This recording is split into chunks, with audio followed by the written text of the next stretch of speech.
de começar uma aula que tem como texto guia o ser e tempo. Mas como a nossa discussão se centra na questão da temporalidade, eu resolvi começar de uma maneira um pouco controversa e talvez heterodoxa. Eu vou começar por uma nota de rodapé do capítulo 80, que está na segunda parte do livro. Mas isso não é um mero preciosismo ou pedantismo acadêmico, não. Isso tem uma razão de ser assim. É porque, num primeiro momento, essa nota nos leva para fora do ser e tempo, ela nos leva para fora do texto, e ela permite que a gente apreenda questões que o Heidegger estava tratando na sua juventude ainda, antes de ser e tempo ser elaborado, e questões que estão diretamente relacionadas à temporalidade e à história, mas a história no sentido de a ciência histórica, a disciplina história. O Heidegger estava preocupado com isso, já na juventude. Bom, deixa eu botar aqui a nota de rodapé. Bom, a nota de rodapé que está lá no capítulo 80, nota 233, diz o seguinte: uma primeira tentativa de se interpretar o tempo cronológico e os números na história encontra-se na aula de habilitação dada pelo autor na Universidade de Freiburg, no verão de 1915. As relações entre os números históricos, o tempo calculado astronomicamente e a temporalidade e historicidade da presença necessitam de uma ampla investigação. Então eu vou me ater nessa relação entre tempo cronológico, os números da história, temporalidade e historicidade. Por isso que eu estou apresentando a nota de rodapé. Esse texto que o Heidegger faz referência, ele se chama O Conceito de Tempo nas Ciências Históricas. E ele é o título da aula de habilitação do Heidegger. Na Alemanha, o processo para se tornar professor universitário requer que você dê uma aula de habilitação. Quando o Heidegger foi se tornar professor da Universidade de Freiburg, ele deu então essa aula, o conceito de tempo nas ciências históricas. E aí, isso já mostra aquela preocupação que eu estava falando de entender o tempo, ou entender o conceito de tempo, mas dentro das ciências históricas. Heidegger está preocupado com temporalidade e com a disciplina história, com as ciências históricas. Bom, nesse texto, o Heidegger vai fazer uma oposição entre as concepções de tempo das ciências naturais e o tempo da história. Ele vai reivindicar, na esteira do Dilthey, que a história precisa adotar um conceito de tempo que seja diferente, ou que seja diverso do conceito de tempo que é utilizado pelas ciências naturais. E aí, aqui, bom, de cara tem a influência de um cara que vai ser fundamental para o pensamento do Heidegger, que é o Wilhelm Dilthey.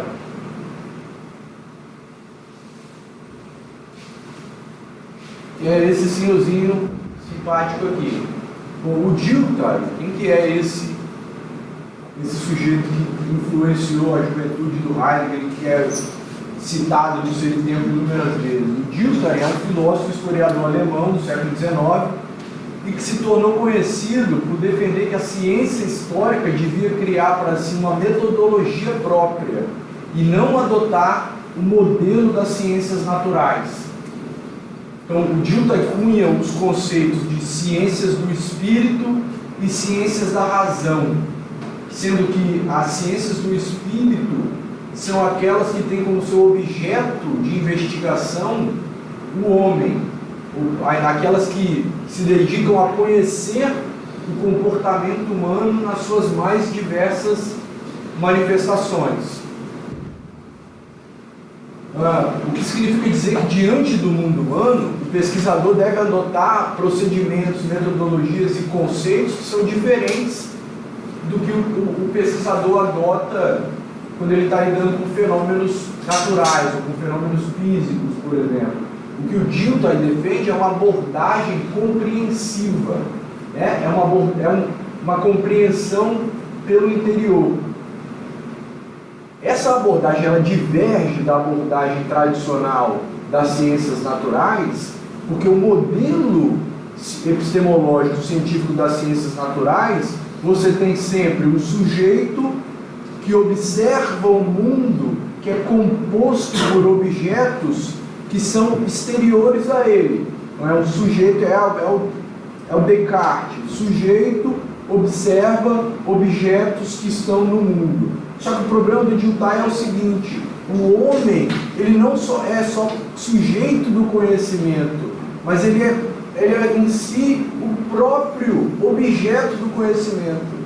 O homem, nas ciências do espírito, ele é sujeito e objeto do conhecimento ao mesmo tempo, e é por isso que ele reivindica essa abordagem compreensiva, ou que ele reivindica que as ciências do espírito devem adotar procedimentos, metodologias e conceitos que são próprios. Então, em resumo, as ciências do espírito, dentre elas a história, elas devem criar novos conceitos e novos protocolos de pesquisa. É isso que está em jogo quando Heidegger diz qual que é o conceito de tempo das ciências históricas. Ele está pensando em diferenciar o conceito de tempo das ciências históricas do conceito de tempo das ciências naturais. Então Heidegger vai começar esse texto, então, a aula inaugural, diferenciando a concepção de tempo nas ciências humanas. Vai se perguntar qual é a concepção de tempo, qual é o conceito de tempo, por exemplo, da física. Porque apreendendo o conceito de tempo das ciências naturais, o conceito de tempo da física, o Heidegger, entendendo que a história não pode adotar esses conceitos das ciências naturais, vai propor então qual seria o conceito de tempo adequado para as ciências históricas.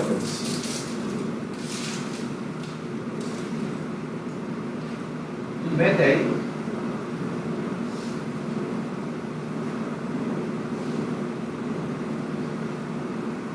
E aí o Heidegger coloca essa pergunta aqui no texto. Me desculpem amolar aqui vocês com um monte de citação do Heidegger, mas de novo, eu sou forçado a fazer.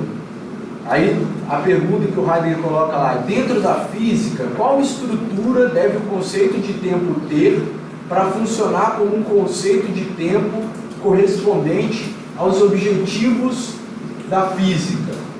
Esse texto aqui, a concepção de tempo nas ciências históricas, infelizmente ainda não foi traduzido para o português. Então eu peguei essa versão aqui em inglês e desculpem talvez os erros aqui de tradução, que eventualmente possam ter ocorrido.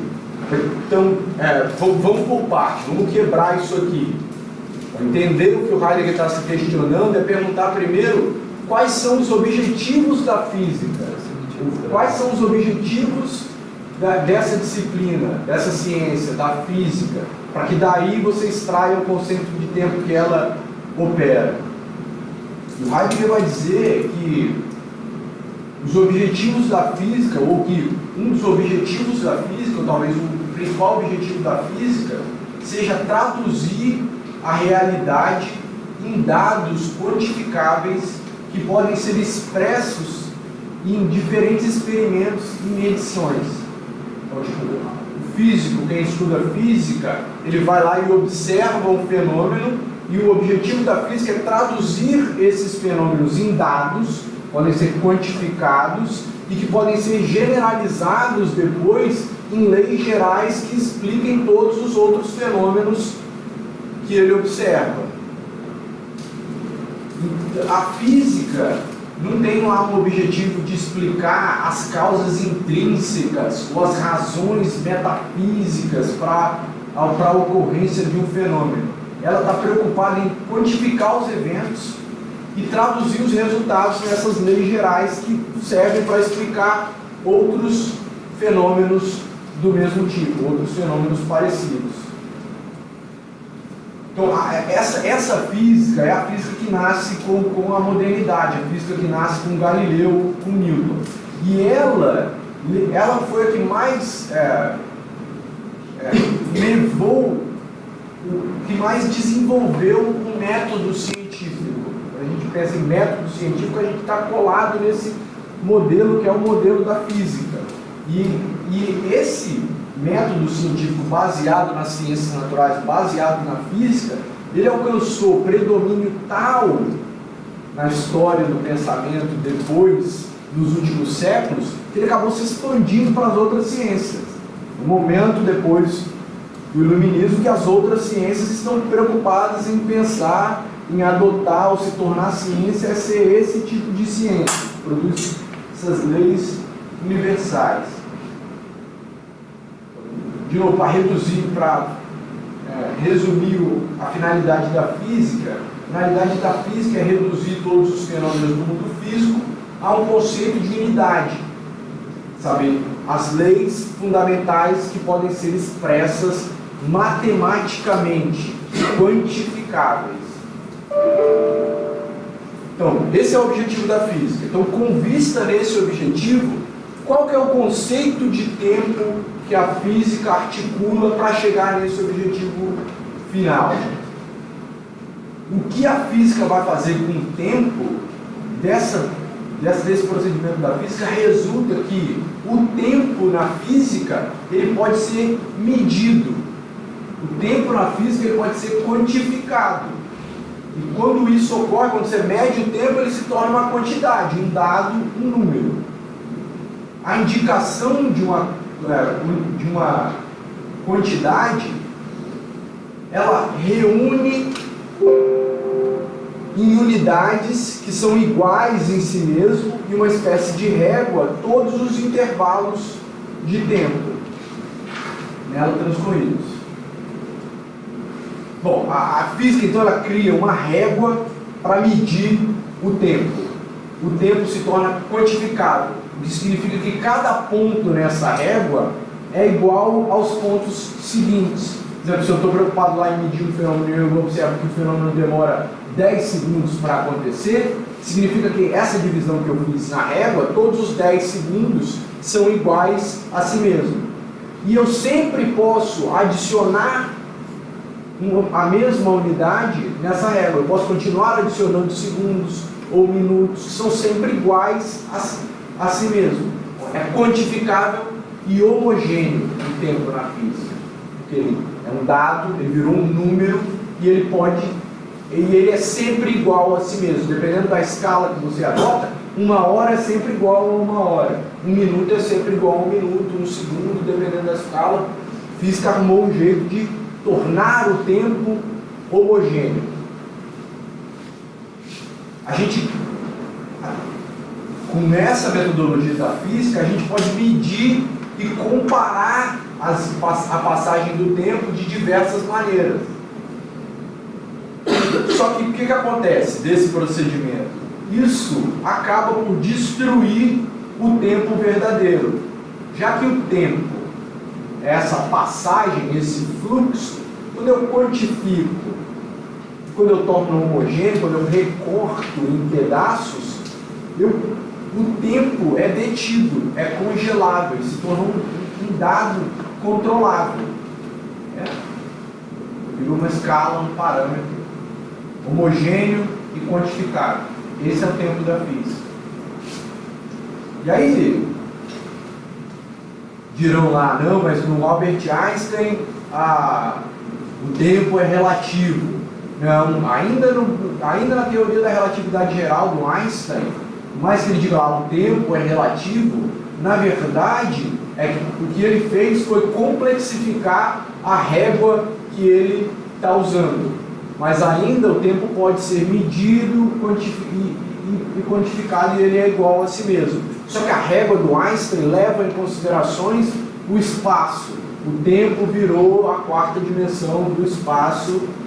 E eu não vou explicar a física quântica e a de relatividade geral. Enfim, a ideia é essa. Ainda por mais complexo que seja a régua, é sempre a régua, é sempre o tempo quantificável.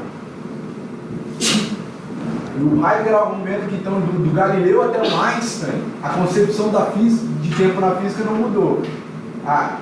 Sua função básica, qualquer função básica da concepção de tempo na física é tornar o tempo mensurável. O tempo lá na física ele virou uma variável da teoria do movimento, né? O tempo é um dado necessário para medir o movimento. E se a física está preocupada em medir o movimento dos corpos, com base nesse objetivo, para medir o movimento dos corpos, você precisa quantificar.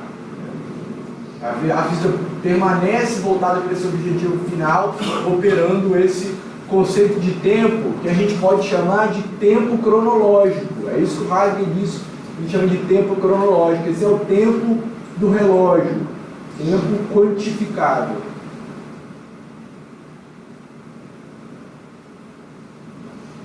Bom, se o Heidegger começou dizendo que os historiadores precisam reivindicar uma concepção, um conceito de tempo que seja diverso desse conceito de tempo da física, e se o Heidegger determinou qual é o conceito de tempo da física com base nos seus objetivos, a gente precisa fazer isso com a história também. A gente precisa pensar quais são os objetivos da história, para que daí a gente extraia uma concepção de tempo voltada para esses objetivos.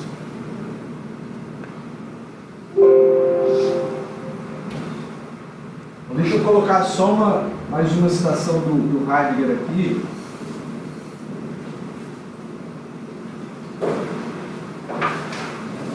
Cronológico foi os tempos da história. Então o Heidegger vai reivindicar para a história um tempo que não seja homogêneo, mas que seja heterogêneo e que não seja quantitativo, qual o tempo da física, mas que seja qualitativo. O conceito de tempo na ciência histórica não possui nada do caráter homogêneo do conceito de tempo natural. O tempo histórico também não pode, por isso mesmo, ser expresso matematicamente através de uma fila, como se houvesse aí uma lei que determinasse os tempos um atrás do outro. Os momentos do tempo físico se diferenciam através da colocação de uma fila. Os tempos históricos seguem-se também um após o outro, senão eles não seriam naturalmente tempo. Porém, cada qual é, em sua estrutura conteudística, um outro. Vou chegar nisso que o Heidegger quer dizer aqui, que os tempos da história são cada qual, no seu conteúdo, um outro tempo. Para chegar lá, a gente precisa se perguntar qual é a finalidade da história. A finalidade da física era medir o movimento dos corpos, por isso ela tem um conceito de tempo particular. Qual que é a finalidade da história? Para daí aprender o conceito de tempo. E aí aqui, quando a gente pergunta qual que é a finalidade da história, aqui a gente já chega numa dificuldade. De cara tem um problema. É porque os historiadores eles nunca chegaram num acordo sobre essa questão. Qual é a finalidade da história? Qual é a sua meta? Um bom curso de teoria do primeiro período começa com essa pergunta. Para que serve a história? Quais são os objetivos da história? E nós estamos perturbados por essa pergunta até hoje. Para que serve a história? O que acontece é, se a gente perguntar para que serve a história para diferentes historiadores, eles vão dar respostas que são diferentes entre si, completamente distintas, e a gente vai chegar num acordo e não vai conseguir extrair o conceito de tempo dessas respostas. Aí o Heidegger diz então que o que a gente tem que fazer não é sair perguntando para os historiadores ou para as diferentes escolas históricas qual é o objetivo da disciplina deles. O que a gente tem que fazer é observar na prática qual é o objetivo que aparece. Quando os historiadores fazem história, qual objetivo eles estão buscando, de maneira geral? Ler lá vários historiadores para tentar extrair daí o objetivo. De maneira geral, da observação dessa prática, o Heidegger vai dizer lá que o objeto da história são os seres humanos, mas não como objetos biológicos, mas são seres humanos na medida em que a sua produção intelectual e material serve, aquilo que os homens fazem intelectualmente no mundo, materialmente no mundo, serve para atualizar a ideia de cultura. É o homem, nesse processo de atualização da ideia de cultura, através do que ele faz, é que é o objeto da história. Então, esse processo, lá, o Heidegger vai dizer, de criação da cultura pelos seres humanos. E como é que os seres humanos criam cultura? Eles criam cultura através das suas associações e através de organizações que eles criam. E aqui ele está pensando no associações e organizações, ele está pensando nas instituições que o homem cria para atualizar essa ideia de cultura. Instituições tais como o Estado, a família, todas essas instituições. No fim das contas, essa atualização da cultura através da construção ou da produção de instituições nada mais é do que uma objetificação do espírito humano. Eu produzo cultura intelectualmente falando, inclusive materialmente falando, eu estou objetificando o que o espírito humano é, tornando o espírito humano aparece através de objetos, de entes. Então, qual que é o objetivo dos historiadores, segundo Heidegger? Os historiadores, eles estão interessados nessa objetificação do espírito humano dentro do fluxo do tempo. O historiador é alguém que analisa essa objetificação do espírito humano através da produção da cultura dentro do fluxo do tempo. Mas aqui é que está a fundamental diferença entre a concepção de tempo das ciências históricas e a concepção de tempo das ciências naturais. Ao contrário do que pressupõe aquela régua da física, nem todos os pontos da régua para o historiador têm igual valor. Porque os historiadores, eles estão interessados naquilo que é historicamente relevante. Se eu pego lá a régua da física, por exemplo, o evento dura 10 segundos. Todos esses 10 segundos são importantes e todos eles são iguais em si. O físico não pode abrir mão de um segundo desse no meio, de um ponto desse da régua. Já o historiador não. Nem todos os dados da régua são historicamente relevantes. Porque quando o historiador analisa o passado, ele atribui significâncias a alguns eventos e não a outros. O tempo não é mais homogêneo, ele é heterogêneo. Alguns marcos da régua importam mais que outros marcos da régua.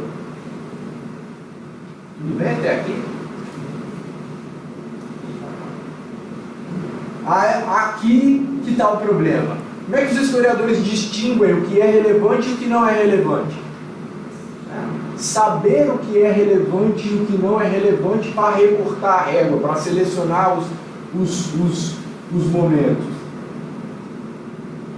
O Heidegger vai dizer, e vocês vão dizer que essa ideia é batida, mas vocês têm que lembrar que esse texto é um texto de 1915, né? Vocês já entendem isso muito bem. Quem é aluno do primeiro período já aprende isso, mas esse texto foi escrito em 1915. O Heidegger vai dizer que a seleção dos interesses que os historiadores têm depende dos seus interesses no presente. O historiador seleciona momentos na régua que ele acha relevante porque ele tem interesses no presente. É como sujeitos imersos no tempo que nós observamos o passado. E é com base nesse ponto de vista que nós interrogamos o passado, de modo a avaliar o que é nele relevante ou não para a construção da narrativa histórica. Então, a análise dos eventos ocorridos no passado depende de um conjunto de valores que compõem o presente em que o historiador que observa o passado vive. São os valores presentes no presente do historiador que permitem a ele selecionar eventos no passado ou não. Voltando no Dilthey, o historiador ele não é só um sujeito externo ao objeto que ele analisa, mas ele em si está dentro do tempo. E porque ele em si está dentro do tempo, ele pode selecionar a cada presente diferente, momentos do passado que lhe são importantes. E essa é uma característica, então, do objeto histórico. O objeto da história é sempre, em sua essência, o passado. O objeto da história é aquilo que passou, é aquilo que não é aquilo que não existe mais. O objeto do passado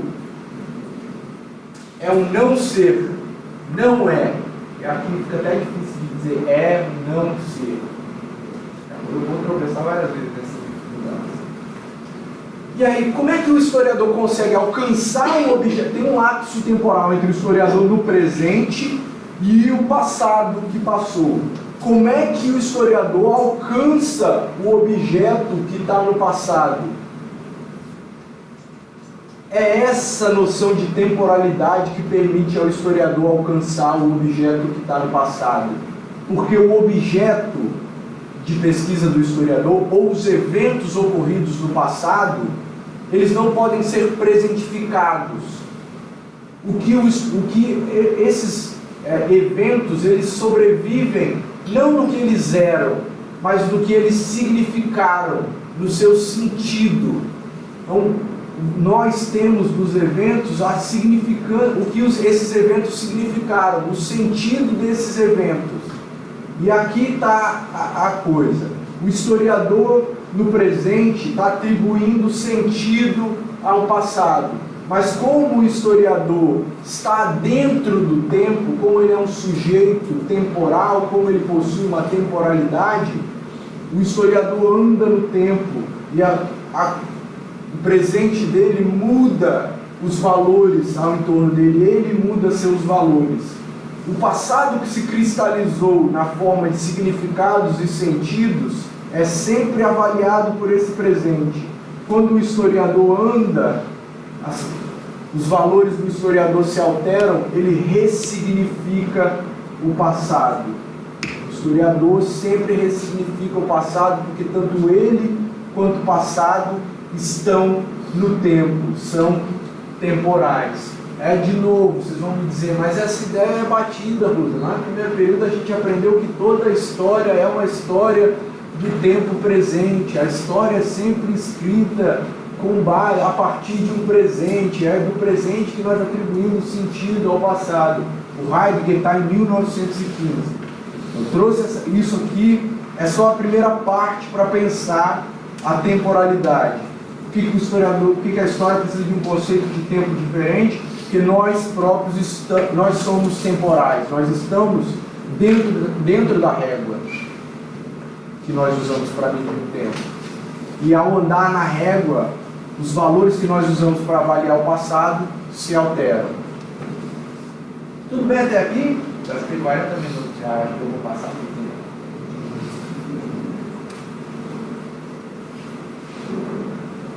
Então, mantenham isso na ideia, em mente. O historiador é um sujeito temporal que, nessa ideia do Heidegger aqui de 1915, avalia o passado com base nos valores presentes no seu presente, no seu momento. Eu vou entrar no Ser e Tempo agora, porque na obra Ser e Tempo, que foi publicada em 1927, ou seja, 12 anos depois da aula inaugural do Heidegger, a ideia de temporalidade se radicaliza ainda mais, e ela tem consequências maiores para os historiadores. E se tudo der certo, eu vou terminar casando com a ideia de distopia. Se tudo der certo. Bom, vai tomar água aqui. Respirem fundo. Ser e Tempo é pesado, é denso. para começar, para chegar na ideia de tempo ou de temporalidade que o Heidegger propõe na obra Ser e Tempo, eu vou ter que explicar conceitos básicos da obra. E por que também explicar conceitos básicos? Vocês lembram que esse é um curso em 3 partes, e alguns desses conceitos serão retomados pelo Koselleck, pelo Gumbrecht, pelo Hartog. Então é bom que esses conceitos já estejam claros.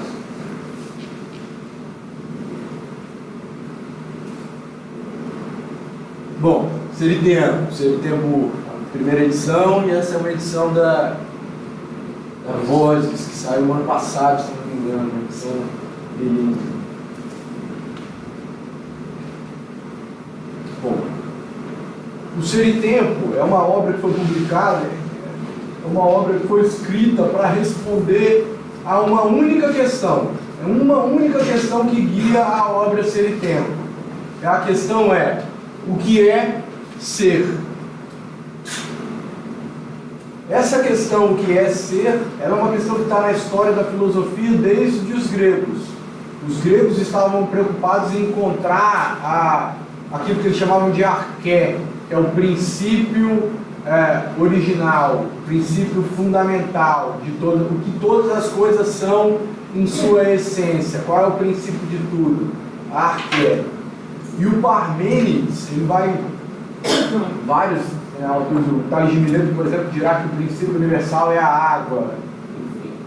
O Parmênides, ele vai vir com essa ideia de que o princípio universal de todas as coisas é o ser. Porque, segundo Parmênides, todas as coisas do mundo são. Logo, esse ser é o princípio universal de tudo. A cadeira é, o livro é, o computador é, a água é, tudo é, logo o princípio universal é o ser. Mas aí você coloca lá a pergunta, então, mas o que é ser? O que é esse princípio universal? Então, foi essa a pergunta, de acordo com Heidegger, que deu fôlego às investigações dos gregos, dos pré-socráticos até Aristóteles. Estavam preocupados em responder o que é ser, e eles vão dar diferentes respostas. Mas o Heidegger também vai dizer que a resposta, depois do Aristóteles, manteve-se mais ou menos a mesma até a modernidade. A resposta não mudou até a modernidade. E aqui que está o problema, é o que o Heidegger vai chamar de esquecimento do ser. Porque a conclusão que os gregos chegaram era de que ser era o conceito mais universal e o mais vazio. Todas as coisas são, é o conceito mais universal, mas ele em si é vazio, não tem significado. E o ser, o mais universal e o mais vazio, ele resiste a qualquer tentativa de definição. O que significa que todos nós, no nosso dia a dia, já empregamos o conceito de ser. É a mesma questão do tempo. Nós já vivemos num pré-entendimento do ser. Pré-entendimento do ser. E assim, aquela questão que, por exemplo, para os antigos, para os pré-socráticos, para os gregos, ela estava encoberta e ela inquietava os antigos, ela estimulava a pesquisa filosófica nos antigos, o que é ser, ela se transformou numa evidência mediana. Então, todo mundo já sabe o que é ser. Então, ser é o conceito mais universal, não precisa mais se preocupar com isso. Isso, a tradição da história, depois do Aristóteles, a história da filosofia passou a considerar uma questão supérflua, ou inclusive um erro metodológico. Se você começa um tratado de filosofia tentando definir o que é ser, você já errou logo de cara, é um erro metodológico. A questão do ser já está tudo certo. Nós vivemos no pré-entendimento do ser. O ser é a questão mais universal. Acabou. Por isso que o Heidegger vai chamar o projeto filosófico dele de destruição ou de desconstrução.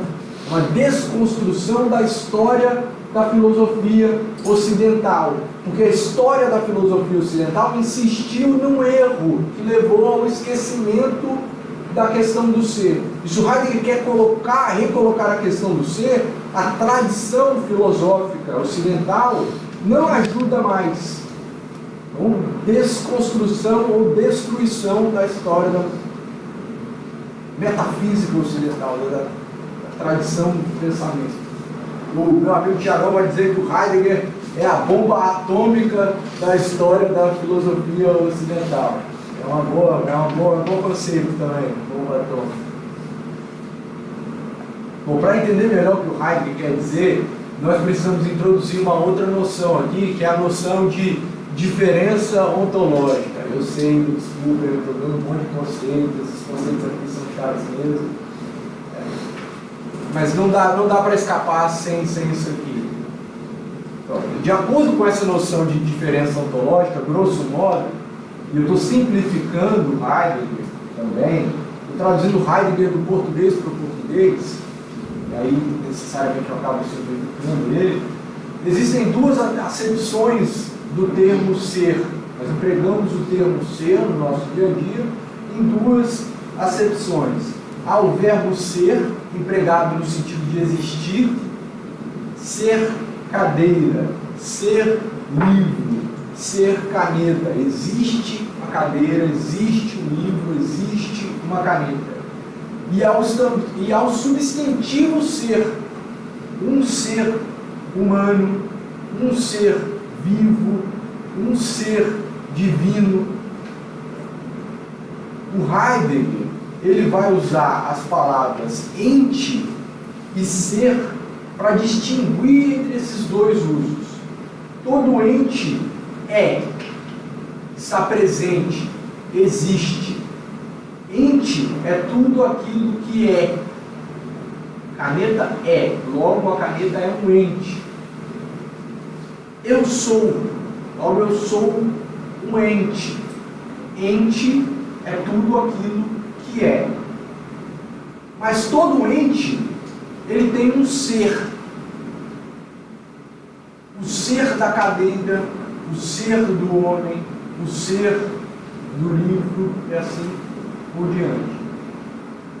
No entanto, quando a gente diz lá, por exemplo, a cadeira é de madeira, ou a cadeira é de metal, ou a cadeira é de plástico, a cadeira é azul, a cadeira é baixa. O inventário de todos esses predicados, de todas essas características que nós atribuímos ao ente cadeira, ele é incapaz de nos dizer o ser da cadeira.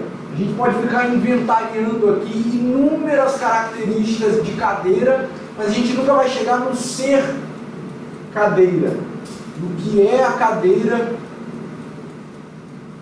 em sua essência. Vou dar outro exemplo aqui que eu andei perturbando os meninos do laboratório. Há 2 semanas eu estou perturbando a galera com esse exemplo aqui, estão me chamando de doido. Por exemplo, acho que esse aqui vai ficar mais fácil. Quando eu digo o céu é azul,